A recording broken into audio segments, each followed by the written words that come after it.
Thank you, Madam Speaker. So I listened attentively to what the Health Minister was saying, so I'm glad to be the first person to rise on my side to maybe provide a rebuttal, but also to reset the debate, because the debate isn't directly about C-64, it's about a programming motion.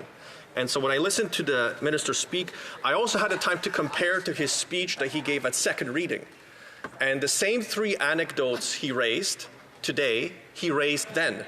Two of the three are completely misleading, and one is a very personal one that he raises, which is his right as a member and a minister, and it's a very personal experience of his. However, this is about a programming motion that is going to guillotine debate in the House. It's going to order a committee of the House for basically consider a bill within 10 hours, a bill that will have profound impact on the structure of Canada's healthcare systems, plural, because they are systems. Quebec has a different system than Alberta, than British Columbia, than Saskatchewan and other provinces in Canada.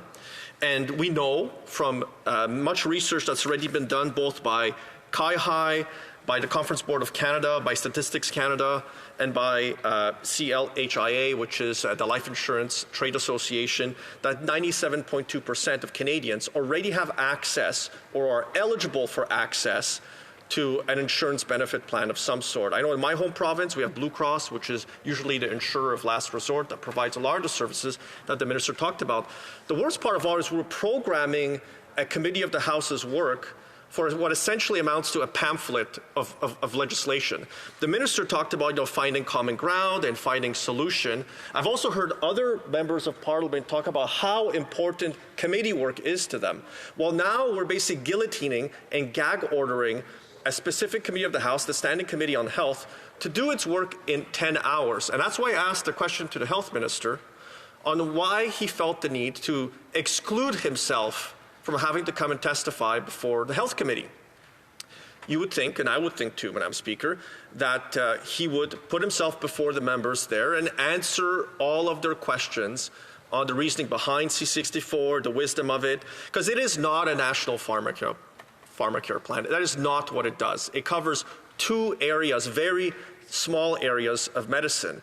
I'll note that in his second reading speech on C-64, he had all of one sentence devoted to rare disease drugs and rare disease patients, typically the source of the most expensive therapies, the most expensive drugs on an individual basis, not on a broad basis. Typically, most drug plans in the provinces, whether private or public, they spend the most on things like the very basic medication for infections.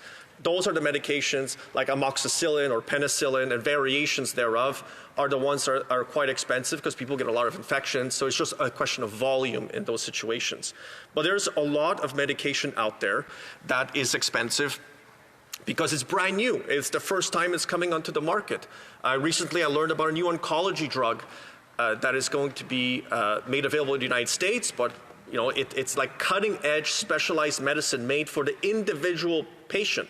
And it comes with a few tens of thousands of dollars of cost associated with it in order to deliver it. And there will be some cancer centers in Canada that will not be able to have it available for patients, but they will be available to other patients in other parts of Canada. Oncology drugs are not covered in this plan. There's actually nothing covered in this plan except for those two areas of medications and very, very specific ones as well. And like I said, there's nothing for rare disease patients. The Minister talked about in his original speech, not today, but at second reading, about this $1.5 billion being devoted to rare disease drugs. But that was a 2019 announcement that only now some of the spending has gone out, but not to cover drug costs. It's to cover things like the creation of rare disease registries, to get foundations and universities, private organizations to start up a rare disease registry specific to one individual drug. Now, again, the problem with what the Liberals often propose is they say one thing, they claim one thing, and then it takes years before anything actually happens. And I'll give this to you, Madam Speaker, as an example. 2019 is the announcement. 2024, still not a single rare disease drug has been covered by that $1.5 billion. That is an example. That's 5 years. That is 5 years of waiting. And rare disease patients cannot wait. In fact, it was the Liberal government that canceled the original rare disease strategy in 2016. Now, I'll tell you, Madam Speaker, at the time, the Canadian Organizations for Rare Disease, this I call it the little spitfire of energy, that is the president, Jurhan Wong, she said that this was the kiss of death for patients with rare diseases. The little ball of energy. She is an amazing woman, an amazing advocate for rare disease patients. This was 2016. Took that government then 3 years just to announce funding, and another 5 years after that fact to even get rolling out a single dollar. And now they want to convince us that they need to expedite C64 by programming the Standing Committee of Health, ordering them to consider certain things but not others. And I'll go through the programming motion since the minister didn't feel the need to even explain why this was necessary. He repeated himself essentially from his second reading speech on why we need to expedite this so quickly. We had 3 days of debate. 3 days of debate in the House. Before there was a vote, the Senate to the Standing Committee on Health. I looked at the Standing Committee on Health's work that they had done. They had not even had the chance to consider the bill. That's how quickly they're now programming what's going on. So to this programming motion, the first line is very simple. The committee shall have the first priority for the use of House resources for the committee meetings. That seems quite reasonable, that they would be given first right to interpretation, first right to rooms, first right to catering services if they're expected to sit for hours and hours and hours on end. If you're doing a programming motion, I guess you would have to have that in there. The second part is the committee shall meet between 3:30 p.m. and 8:30 p.m. on the 2 further sitting days following the adoption of this order to gather evidence from witnesses, provided that any meeting on a Friday may start at noon for a duration of no more than 5 hours. Essentially, Madam Speaker, what it's saying is there'll be 2 more meetings of the Standing Committee on Health and 10 hours of committee testimony. There are countless members in this House that will tell you that during the considerations of a bill, there will be witnesses that will testify, that will explain an idea or perhaps a missing amendment or a particular line in the bill between the French and the English. This happens on a fairly regular basis that either do not match, do not make sense, or there could be more added to a bill to clarify it, to constrain it. 10 hours is simply not enough for a bill that will have such substantive impact. And according to the health minister, such substanding and profound impact that they're going to celebrate it as some great achievement. I don't believe that. I believe this is a pamphlet. This is not national pharmacare. There is no spending associated with this bill. For every one of my constituents back home, there is no spending associated with this bill. When this bill passes through the Senate at some point into the future, if they keep ramming it through at this pace, if it passes at that stage, not one single drug will be paid for through this legislation because there are no dollars associated with it. There is no what we call a ministerial warrant from the Minister of Finance connected to this bill. There will be no medication paid for through this particular bill. So that's why I don't see why this programming motion is of such necessity when the committee has not even had a chance to consider the bill at committee. Now, I understand perhaps it'd be easier to respond to Conservatives and to members of the Bloc and others, independent members as well, to say, well, they're slowing down the committee's work. They're not allowing the committee to proceed to witness testimony, to consideration of contents of a bill, but that hasn't even happened yet. We haven't even had a chance to consider witness testimony, invite people to come and explain to us their views on the contents of the bill. And when the minister talks about finding common ground and finding solutions, he accuses the Conservatives of being against. Of course we're against. We voted against the bill. But that doesn't mean we can't improve an F product and make it maybe an F+ product. I know that's not a grading schedule in universities or colleges in Canada, but you can always make something terrible a little bit less terrible. And this is essentially, like I said, a pamphlet. And for me, it was easier to vote against it because I saw nothing for rare disease patients. And that is not a surprise to anyone in this place, I don't think. I remember the original debate on the NDP private members bill. I think the numbering was C213, if my memory serves me right. And it was on national pharmacare. At least the title was on national pharmacare, not the contents was on national pharmacare. And at the time, it was a member for, I believe, Vancouver Kingsway. And him and I debated for most of the day. And I was all about access for rare disease patients. And I said that's why I couldn't vote for that bill at the time. So it's not a big surprise to many members of the House and members of that other place that I would be against a bill that has a title national pharmacare but doesn't do anything for rare disease patients. Members know, and this will be my personal anecdote that I've mentioned many times in the House, I have 3 living kids with one rare disease called Alport syndrome, and I have one daughter who passed away very young at 39 days with a different rare disease. I always joke with my friends in the rare disease community, I am due. I should probably play the lottery. I have a decent chance of winning because both of those conditions are rare. In the case of my living kids, it is a rare disease of the kidney. It's a CKD, it's a chronic kidney condition. And in the case of my youngest daughter who passed away, she had Patau syndrome, which is a chromosomal condition, and very, very rare, very rare. If you know a child with Down syndrome, you should hug them. They are very special little kids. So my daughter had a condition that's considered much worse than what Down's is. Down's is survivable. There are a lot of very sweet kids that live with Down syndrome, and their families are made incredibly happy by them because they are sweet into the teen years, into their 20s, 30s, and 40s. You never have to go through those teenage years as I'm going through right now with one of my kids. And then suddenly, as the dad, I know nothing. And they know everything, which is okay. I have to go through this 3 times in my life. Moving on to the next part of the programming motion. Number 3, all amendments be submitted to the clerk of the committee by 4 p.m. on the second sitting day following the adoption of this order. Now, we are quite fortunate, Madam Speaker, that there was unlimited time provided, I believe, for the first 2 speakers on a programming motion. So I'm working under the assumption, I see you nodding your head, so perhaps they are surprised that I would rise on this, because I intend to use that time to explain why I don't like the programming motion, the defects of C-64, and also to remind the minister about what the summary of his own legislation says that it does. Because it's the complete opposite of what the minister just explained to the House. It's actually the complete opposite from his second reading speech as well. So stay tuned for that part. But on these amendments, we are fortunate in this way because we have a constituency week coming up. And I can guarantee that many of us will be sitting down and working with patient advocacy groups. We're going out to our stakeholder groups, meeting with our constituents. And I have a few who've emailed me on this subject, who I will be finding useful amendments to this bill that will improve it in my eyes and improve it in the eyes of my constituents. But we have the time. Had we had a sitting week coming up, had there not been unlimited time for the first speaker on the official opposition side, we could have been rushed to provide amendments by 4 p.m. after the first day.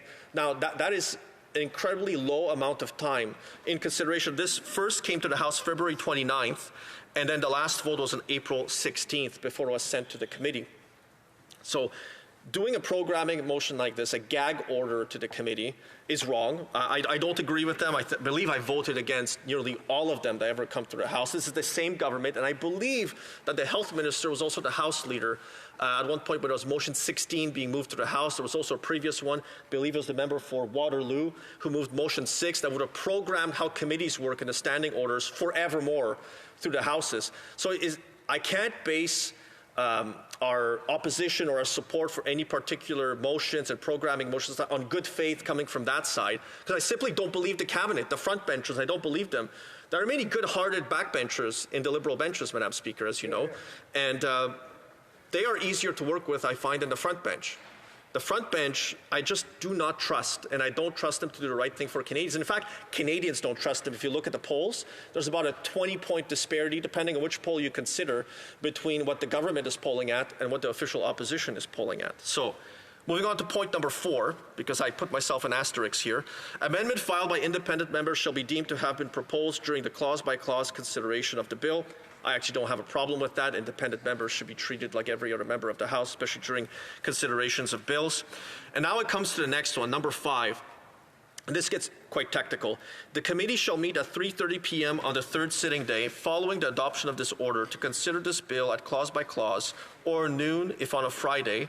And if the committee has not completed the clause by clause consideration of the bill by 8:30 p.m. or 5 p.m. if on a Friday, all remaining amendments submitted to the committee shall be deemed moved. The chair shall put the question forthwith and successively without further debate on all remaining clauses, amendments submitted to the committee, as well as each and every question necessary to dispose of the clause-by-clause consideration of the bill, and the committee shall not adjourn the meeting until it has disposed of the bill. Essentially, for anybody watching out there, this means that once the 10 hours of testimony are done, once that particular portion of the committee's work is done, every single amendment has to be voted on immediately with no debate for that amendment. So if there's those 10 hours, witness testimony takes 5 or 6 or 7, and you have a few hours left over to consider and debate amendments, we can't even persuade the other side of the wisdom of the amendment. Like, this is so profoundly wrong. I see this programming motion all the time when it comes to omnibus budget bills. And I'll remind the House, omnibus budget bills that in the Liberal platforms in 2015 and 2019, they promised not to do, and they've done them repeatedly, over and over and over again. In fact, in Liberal budget 2023, they had section changes to section 500 to 504 on natural health products. That has nothing to do with a budget. There's no spending items related to it. But it was a regulatory expansion to apply rules for pharmaceuticals directly onto natural health products. It caught a lot of people by surprise, including myself. In a budget bill that sometimes has hundreds of pages, you would do such a thing. They basically clip what they do usually at the Finance Committee, and now they've dropped it and ordered the Standing Committee on Health to do it in one particular way, in their way, their preferred way. No debate on any amendments. Because why should you allow backbenchers from any of our political parties to freely consider the judgment and the argument being made by another member of another political party, individually or on behalf of their political movement, on the wisdom of a particular amendment to a government bill? I know it would be shocking to even have that consideration. And, Madam Speaker, it will be even more shocking for some members of the government benches to know I have voted for government amendments at committee. I know, I hear shame from my side of the benches, but it happens that sometimes they have a good idea. And I'm willing to consider good ideas. I'm willing to. I have been on several committees over my time, from Foreign Affairs to Finance to the Joint Standing Committee on the Scrutiny of Regulations. I'm on the Immigration Committee, the Canada-China Committee now, the Select Committee. And I will vote for reasonable amendments. I'll even talk to my own side to try and convince them that if there is a reasonable, logical amendments that make sense, and sometimes there's an argument made by a member of another party that actually makes sense. This section prevents that. There will be no debate on amendments. You're just supposed to vote on them. And of course, what will happen is there'll be a question of have a recorded division on every single one of those votes. This means the committee will continue likely late into an evening because it's basically programmed. So in order to demonstrate that this is wrong and should not be done, I'm fairly sure that there'll be members of the committee who will want a recorded division on every single item so we can go back to it later on when there are errors and mistakes and illogical situations that arise because two sections perhaps conflict with each other. So this type of amendment process, clause by clause, is incredibly important. And now we won't be allowed to be given this opportunity. So the sixth portion of this guillotine gag order on the Standing Committee on Health, a member of the committee may report the bill to the House by depositing it with the clerk of the House, who shall notify the House leaders of the recognized parties and independent members. And if the House stands adjourned, the report shall be deemed to have been duly presented to the House during the previous sitting for the purpose of Standing Order 76-1, sub 1. So, this is a fairly reasonable amendment that is often provided by members in different other committees to make sure that when reporting out a bill that the House leaders are informed. Typically, they go into the notice paper anyways. This particular portion I don't have a direct issue with, apart from this is a programming motion that is going to guillotine, gag order a committee of the House without that committee even having had a chance to consider a bill. The next section is Section B. It says, not more than 5 hours shall be allotted to the consideration of the bill at report stage, and at the expiry of the time provided for the consideration of the said stage of the bill, or when no member rises to speak, whichever is earlier, any proceedings before the House shall be interrupted, and in turn every question necessary for the disposal of the said stage of the bill shall be put forthwith and successively without further debate or amendment. And if a recorded division is requested, the vote shall not be deferred. And it continues, there's another one, but I'm going to stop right here. This essentially means that when amendments come back from committee, sometimes amendments are ruled out of order. They can't be considered at committee, but they can be considered by the House, because the House has control of its committees. And the House can decide whether certain amendments can or cannot be voted on. So those are typically then submitted to the Speaker. What this essentially says is that process will also be guillotined after 5 hours. Like, I know they love gag orders, and I know they love to guillotine debate. And my hope is, too, that during this debate on the programming motion, they don't gag order the gag order. Like, I would hate to see that, Madam Speaker. It'd be like a double gagging of the orders of the House and like really limiting debate. But they've done it before. They've done it on C7 and C14, the two medical assistance in dying bills. At different stages of the bill, they both programmed and then shut down debate on them. I have seen plenty of time allocation motions being moved by the Cabinet in order to force bills through the process on matters of conscience, Madam Speaker. On matters of conscience. So it's not as if they're technical bills that perhaps there's a timeline they need to reach, which perhaps you could make, for the proper administration of government, you have an argument that you can stand on. But for matters of conscience, to guillotine debate is wrong. In this particular case, I'd say this is not a matters of conscience. I think this is about administration of government services and what the contents of the bill are actually about versus what they're not about. And when you impose guillotines and time allocations and force the closure of debate, the major disadvantage to Canadians is they can't prepare themselves. They cannot organize themselves when they're opposed to particular ideas. When they want to ask questions like, why is it my rare disease? Why is it my health condition? Why isn't MS covered in this bill? Why? Why is diabetes covered? And I know a lot of diabetics in my life, Madam Speaker. I'm not picking on them directly. I'm just asking the simple question. The most common rare disease is MS, multiple sclerosis. I know a lot of people in my family have it, and others, friends and colleagues and co-workers have it. There are spouses on this side, Madam Speaker, who have it. So why isn't that particular condition and its medication, which is expensive medication, in this particular piece of legislation? It's a choice the government made. So why can't we debate that choice the government has made for those two particular conditions, the medications associated with them, for being covered, but not others? There are so many other types of medications, again, like the most common ones, like penicillin, amoxicillin, and all the variations of the cillins that you will find, because there are so many of them. Why are they not covered in this particular piece of legislation? But this programming motion, should we put forward such an amendment to be considered at committee? If it's deemed unvotable at committee, why can't it be considered at report stage? And C, I guess I'll only get through programming motions. I'll have to come back later, Madam Speaker, to finish talking about C64 and some of the things the minister said, and then my concerns with the PNPRB and CADIF and PCPA and the entire architecture of drug approval in Canada. But the last point is, not more than one sitting day shall be allotted for the consideration of the bill at the third reading stage and 15 minutes before the expiry of the time provided for government orders. And it goes on like that, Madam Speaker, because I see my time has run out. It basically means there'll be one day for final speeches, and then it will be done and sent to the other place. And it's wrong to ram through a bill in this method, with bad faith being shown by the health minister, claiming that we were opposing it and not willing to consider things when he's never bothered to listen. There, bravo. The honourable member will have the questions after it comes back. I'll stay as long as Okay, when the next time that the honourable member still has time to speak, is not finished. Okay, yes, perfect.